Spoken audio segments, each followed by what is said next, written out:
Pernah nggak sih kamu lagi sibuk-sibuknya, tapi di dalam hati rasanya kok hampa? Atau mungkin pernah kena yang namanya neurosis hari Minggu? Itu loh perasaan kosong yang aneh yang muncul pas semua kerjaan selesai, notifikasi berhenti, dan kamu sendirian cuma sama pikiranmu. Perasaan itu ternyata eh umum sekali. Dan hari ini kita mau bahas sebuah pendekatan psikologi yang lahir bukan dari ruang praktik yang nyaman, tapi justru dari tempat paling mengerikan di muka bumi, kamp konsentrasi Nazi. Kita akan kupas tuntas logoterapi dari Viktor Frankl. Nah, bahan kita hari ini dari laporan riset yang dalam banget. Judulnya The Will to Meaning dari Yusdila Stutianto. Misi kita simple tapi juga fundamental. Kita mau coba ngerti kenapa sih penggerak utama manusia itu, kata Frankl, bukan soal cari nikmat atau kuasa, tapi soal menemukan makna. Dan yang lebih penting, gimana caranya menemukan makna itu, bahkan saat situasi rasanya sudah buntu. Untuk bisa paham ide Frankl yang revolusioner ini, kita harus mundur sedikit ke Wina di awal abad ke-20. Waktu itu, dunia psikologi itu didominasi sama dua raksasa pemikiran. Ini kayak pertarungan ide, sebuah evolusi tentang apa sih yang sebenarnya bikin kita, manusia, bergerak setiap pagi. Oke. Mari kita bedah pertarungan raksasa ini. Jadi ada 3 kehendak atau will besar yang seolah-olah bersaing. Yang pertama dan paling terkenal tentu saja, Sigmund Freud dengan kehendak untuk kenikmatan. Betul. Jadi kata Freud, kita ini intinya ya makhluk biologis. Penggerak paling dasarnya simple. Cari enak, hindari sakit. Pleasure principle. Titik. Makanya pendekatan dia itu sangat retrospektif, selalu melihat ke belakang, ke masa kecil, untuk mencari akar masalah kita hari ini. Jadi semua masalah kita hari ini, menurut Freud, akarnya ada di masa lalu yang belum beres. Tapi kemudian salah satu muridnya, Alfred Adler, punya ide lain dan akhirnya pecah kongsi kan. Dia bilang bukan nikmat, tapi kehendak untuk kuasa. Tepat. Adler menggeser fokusnya. Dia bilang, bukan, kita ini makhluk sosial, bukan cuma biologis. Menurutnya, penggerak utama kita itu adalah dorongan untuk mengatasi rasa rendah diri atau inferioritas yang kita semua punya dan berjuang untuk jadi superior, jadi orang yang dianggap penting di masyarakat. Ini soal status, soal pengakuan.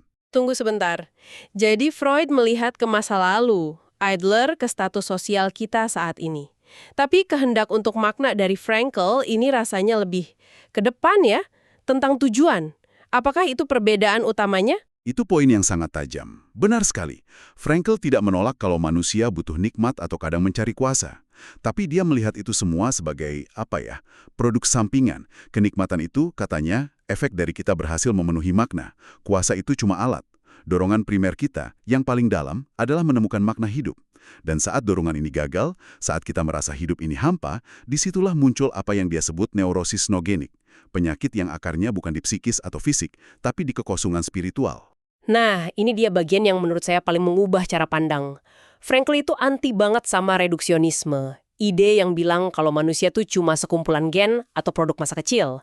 Dia malah menawarkan ontologi dimensional. Istilahnya keren, tapi maksudnya apa ini?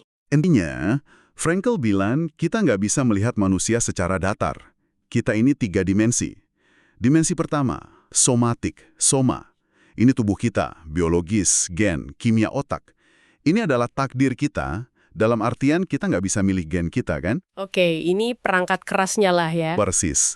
Lalu dimensi kedua, psikis. Ini alam psikologis kita. Emosi, insting, pola pikir, kebiasaan.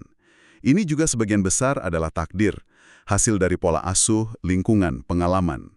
Ini wilayahnya Freud dan Adler. Nah, yang ketiga ini yang jadi pembeda utamanya Frankl. Benar. Yaitu dimensi noetik, nous. Dari kata Yunani yang artinya pikiran atau roh. Tapi ini roh dalam pengertian sekuler ya, bukan agama. Inilah yang khas manusia. Disinilah letak kebebasan, tanggung jawab, suara hati, selera humor, dan kapasitas untuk mencintai. Disinilah kehendak untuk makna itu bersemayam. Oke, jadi kalau diibaratkan mobil, soma itu sasis dan mesinnya, psyche itu software komputernya yang mengatur gas dan rem berdasarkan kebiasaan, tapi nous itu adalah kita, si pengemudi, yang bisa memutuskan mau belok kemana meskipun mesinnya lagi batuk-batuk atau bannya kempes. Begitu yang kira-kira? Analogi yang sempurna. Dan dari situ muncul satu tesis Frankl yang paling radikal dan penuh harapan. Roh manusia tidak bisa sakit. Maksudnya, meskipun soma dan psiki kita bisa terganggu, depresi klinis, gangguan cemas, bahkan psikosis, inti noetik kita, si pengemudi itu, tetap utuh. Itu ide yang sangat indah. Tapi bagi seseorang yang sedang berjuang dengan depresi berat, di mana kimia otaknya benar-benar terganggu, bukankah pernyataan inti spiritualmu tetap utuh bisa terasa sedikit kosong? Bagaimana Frankl menjembatani keyakinan filosofis ini dengan realitas biologis penderitaan? Pertanyaan yang sangat krusial. Frankl tidak menyangkal realitas biologis. Dia tidak akan bilang ke pasien depresi, "Sudah, semangat saja." Tentu tidak. Terapi dan obat tetap diperlukan untuk memperbaiki mesin dan softwarenya. Tapi, dia percaya bahwa, bahkan dalam kondisi terburuk pun, si pengemudi dimensi noetik masih punya satu kebebasan terakhir, yaitu kebebasan untuk memilih sikap terhadap penderitaannya. Anda mungkin punya takdir depresi, tapi Anda bebas memilih bagaimana meresponsnya. Apakah dengan keputusasaan total atau dengan keberanian untuk terus berjuang. Disitulah letak kekuatan manusia. Kalau kita punya kebebasan sekuat itu, kenapa ya di zaman modern ini rasanya banyak sekali orang yang merasa terjebak dan kehilangan arah? Frankl punya diagnosisnya untuk ini kan? Punya. Menurutnya, manusia modern kehilangan dua pilar yang dulu menopang hidup manusia selama ribuan tahun. Pertama, kita kehilangan insting yang jelas seperti hewan, yang memberitahu apa yang harus dilakukan untuk bertahan hidup. Kedua, dan ini yang lebih baru, kita kehilangan tradisi yang kuat, yang dulu memberitahu kita apa yang seharusnya dilakukan. Tanpa insting dan tradisi, kita jadi seperti terombang-ambing di lautan, nggak tahu harus kemana. Tepat, dan lahirlah kekosongan eksistensial. Sebuah kehampaan di tengah-tengah kemakmuran. Banyak orang tidak tahu apa yang mereka inginkan. Kekosongan ini, kata Frankl, sering ditutupi dengan dua cara. Konformisme, yaitu melakukan apa yang orang lain lakukan, ikut-ikutan tren, atau totalitarianisme, melakukan apa yang diperintahkan orang lain, entah oleh bos, oleh ideologi, atau oleh pemerintah. Dan saat kehendak untuk makna ini tidak terpenuhi, energinya kan nggak hilang begitu saja. Pasti lari ke tempat lain. Dan pelarian inilah yang disebut Frankl sebagai triad neurotik massal. Benar sekali. Triad ini adalah tiga wabah mentalitas modern yang akarnya sama. Kekosongan makna. Pertama, depresi. Perasaan hidup ini nggak ada gunanya, nggak ada tujuannya. Kedua, agresi. Saat makna absen, kehendak untuk kuasa yang lebih primitif mengambil alih. Lihat saja kemarahan di jalanan, atau debat kusir penuh kebencian di media sosial. Itu seringkali agresi tanpa tujuan. Dan ketiga, adiksi. Saat makna absen, kehendak untuk kenikmatan jadi raja. Apapun bentuknya, dari narkoba sampai binge-watching serial TV, tujuannya sama, menumpulkan rasa sakit dari kehampaan. Menakutkan sekali kalau dipikir-pikir. Rasanya seperti banyak orang yang kita kenal terjebak di salah satu dari tiga itu. Untungnya, Frankl tidak berhenti di diagnosis masalah saja kan? Dia juga menawarkan resepnya. Jadi, bagaimana kita mulai mengisi kekosongan ini? Dia menekankan satu hal penting. Makna itu ditemukan di dunia, bukan diciptakan sesuka hati di dalam kepala kita. Dan ada tiga jalan utama untuk menemukannya. Tiga kategori nilai yang bisa kita wujudkan. Yang pertama adalah nilai kreatif. Artinya, apa yang kita berikan pada dunia? Tepat. Ini adalah makna yang kita temukan lewat tindakan, pekerjaan, atau menciptakan sesuatu. Bisa dengan menulis buku, membangun bisnis, merawat taman, atau membesarkan anak dengan penuh cinta. Apapun kontribusi unik kita pada kehidupan. Oke, itu jalan pertama, memberi. Jalan kedua sepertinya kebalikannya ya? Betul. Nilai eksperiensial. Yaitu makna yang kita temukan dengan menerima dari dunia. Mengalami sesuatu dengan sepenuh hati.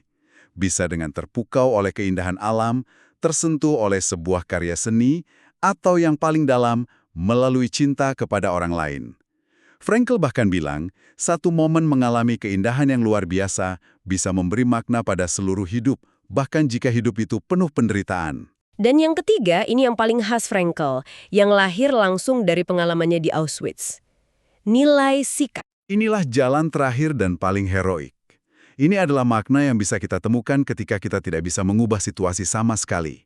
Ketika nilai kreatif dan eksperiensial tertutup rapat, misalnya saat menghadapi penyakit terminal, kehilangan yang tragis, atau penderitaan yang tak terhindarkan, kita ditantang untuk mengubah diri kita sendiri. Dengan cara kita menanggung penderitaan itu dengan martabat, dengan keberanian. Frankl bilang, dengan begitu kita mengubah tragedi pribadi menjadi sebuah kemenangan. Inilah yang ia sebut optimisme tragis. Luar biasa. Dan logoterapi ini bukan cuma filsafat yang indah, tapi juga punya teknik-teknik klinis yang sangat praktis. Beberapa di antaranya terdengar aneh, tapi katanya ampuh. Mari kita bahas yang paling terkenal. Intensi paradoks. Teknik ini jenius sekali, terutama untuk fobia atau kecemasan antisipatorik. Tahu kan, cemas karena takut nanti akan cemas. Ini lingkaran setan.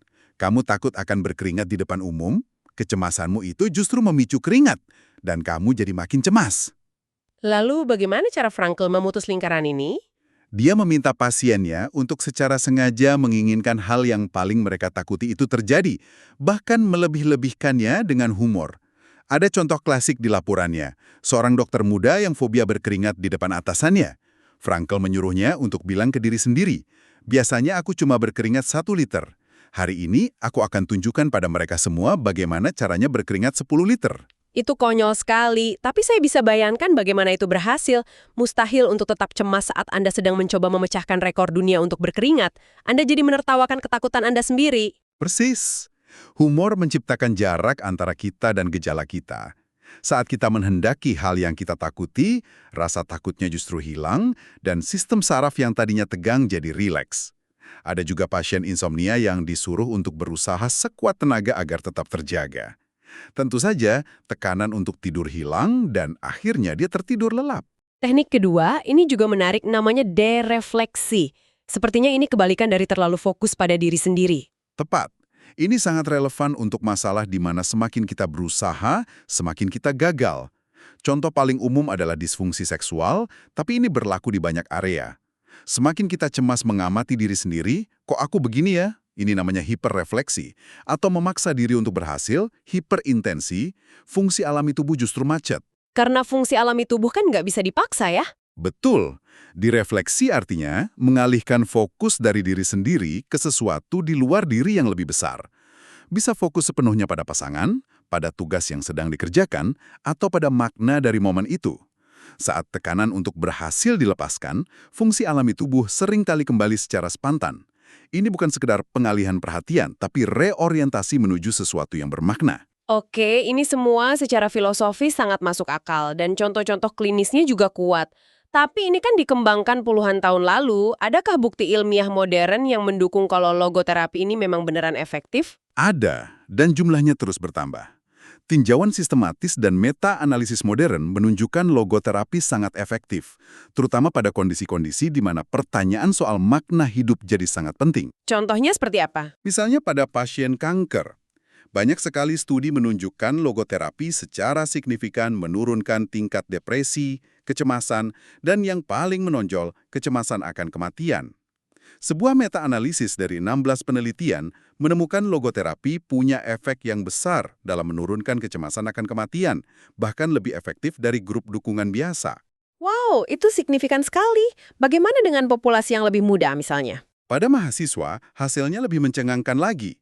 Satu studi menemukan logoterapi bisa menurunkan depresi dengan ukuran efek atau dalam statistik disebut Cohen's d sebesar 2,55. Sebagai perbandingan, dalam statistik, angka di atas 0,8 saja sudah dianggap efek yang sangat besar. Jadi 2,55 itu luar biasa tinggi. Ini seolah mengkonfirmasi dugaan Frankl bahwa banyak masalah mental pada anak muda akarnya adalah soal makna. Sampai bisa mempengaruhi perilaku kesehatan fisik juga. Ya, ini yang menarik. Pada pasien diabetes, pelatihan berbasis logoterapi terbukti meningkatkan harapan dan kepatuhan mereka dalam minum obat. Logikanya sederhana. Ketika seseorang menemukan makna yang kuat untuk hidup, misalnya, saya harus sehat untuk melihat cucu saya tumbuh dewasa. Itu menjadi motivator yang sangat konkret yang mempengaruhi perilaku mereka sehari-hari. Jadi, kalau kita rangkum, Warisan Viktor Frankl ini benar-benar menawarkan sebuah lensa yang sangat kuat untuk melihat hidup, penderitaan, dan tujuan. Intinya adalah, kita ini bukan cuma didorong oleh insting buta, tapi oleh sebuah pencarian makna. Dan kita punya kebebasan fundamental untuk memilih sikap, nggak peduli seberapa buruk situasinya.